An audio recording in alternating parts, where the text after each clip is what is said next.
أعوذ بالله من الشيطان الرجيم. بسم الله الرحمن الرحيم. الحمد لله الذي أنزل على عبده الكتاب ولم يجعل له عوجا قيما لينذر بأسا شديدا من لدنه ويبشر المؤمنين الذين يعملون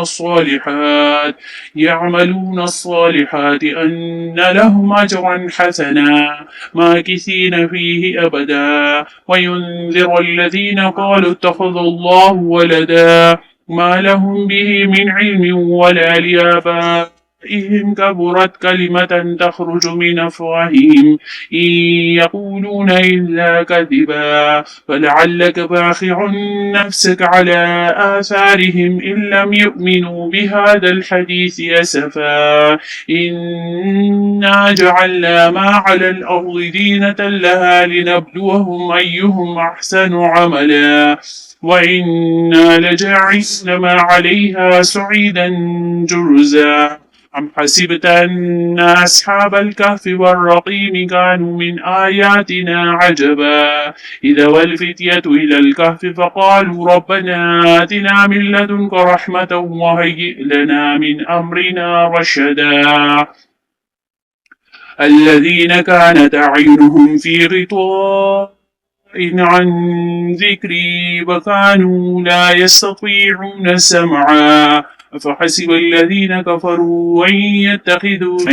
يتخذوا عبادي من دوني أولياء إنا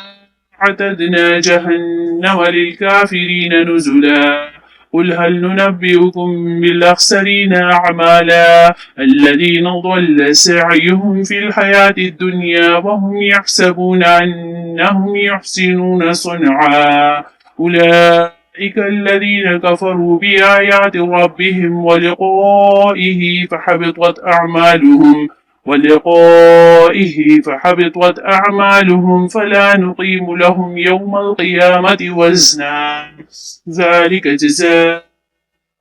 جهنم بما كفروا واتخذوا آياتي ورسلي هزوا إن الذين آمنوا وعملوا الصالحات كانت لهم جنات الفردوس نزلا خالدين فيها لا يبغون عنها حولا قل لو كان البحر مدادا لكلمات ربي لنفد البحر قبل أن تنفد